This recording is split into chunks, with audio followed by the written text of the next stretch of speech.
pinakamalaking hito po namin ay tumitimbang po ng 6 na kilo pataas at halos isang di pa po ang hito. Inihaw na hito. Lagyan natin ng sili. Yan. Dito po ang tinda po namin dito ay inihaw na hito, inihaw na bangos, inihaw na tilapia, fried palaka, adobong palaka, fried itik, gatang igat, lumpiang inihaw na isda with cheese. Nagbubukas po kami ng 6 a.m. po to 11 p.m. ng gabi. Monday hanggang Sunday naman po bukas kami. Dito po yan sa Ihawan ni Jojo, General Yenko Street, Bayan Luma 1, Imus, Cavite. Nagsimula po ito, bali 4 na taon na po to. Nagsimula po ako ng live tilapia dahil mahilig nga po talaga ako mangisda, mahilig ako sa isda. So doon po ako nagsimula sa tilapia, din saka ako po dinagdagan ng hito. Naisip ko po nalagyan ng kohol, lagyan ng palaka, at iba-iba pa po. Sa isang araw po sa tilapia po nakaka 30 kilos tayo pataas. Ang hito po ay 50 kilos pataas. Tsaka ang bangus po nakaka 10 kilo po tayo pataas. Actually, bihira po kasi yung nagbebenta ng giant hito kasi yun po yung talagang pinakamalaking hito eh. Ang pinakamalaking hito po namin ay tumitimbang po ng 6 na kilo pataas, 5 kilo at halos isang di pa po ang hito. At bukod po doon, meron po tayong palaka na talagang bihira na po sa ngayon.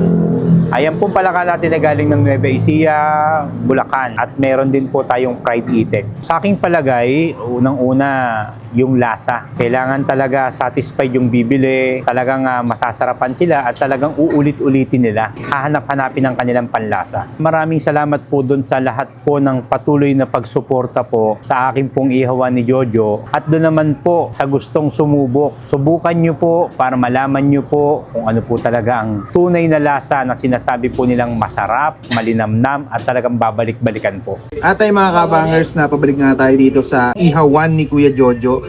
Dito sa may Yenko Street, Imus, Cavite. Yan. Titikman ulit natin yung kanilang hito na malaki. For as low as 200 pesos. Grabe. Makakatikim ka na ng hito. Grabe, laki niya, no? Tapos meron din sila ditong fried itik, 370 pesos.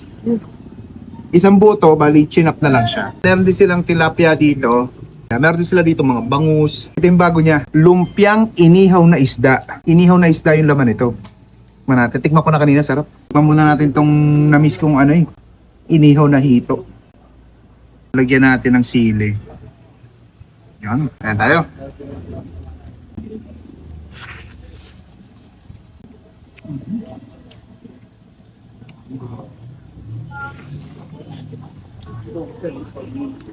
Sarap. Walang kalansa-lansa. Tsaka malinamnam yung lasa.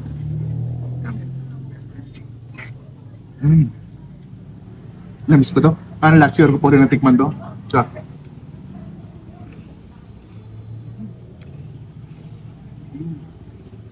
ito yung mga pagkain mapapakanin ka talaga eh.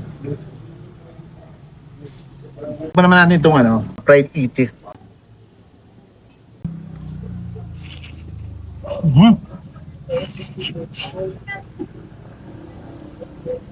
Grabe lambot. Sa lasa, madinamnam.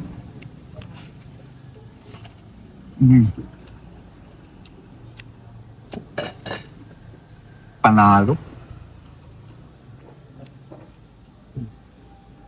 Kwarta yung tilapia.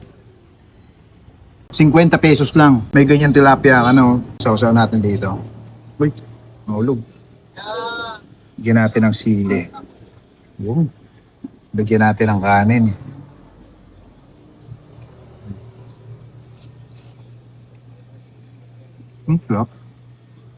Pwede pang ulam, pang pulutan, bahala ka na kung anong gusto mo. Walang lasa yung tilapia nila dito. Yung ibang tilapia kasi may lasang lupa. Ang sarap, malinamnam daw. Sariwa. Makikita nyo naman doon yung aquarium, talagang buhay pa yung mga tilapia na iniihaw nila dito. Antikman din pa na natin yung lumpiang inihaw na isda. Ang grabe, malaman na ako. Ang sarap ng lasa kahit walang sausawan, pwede. Grabe.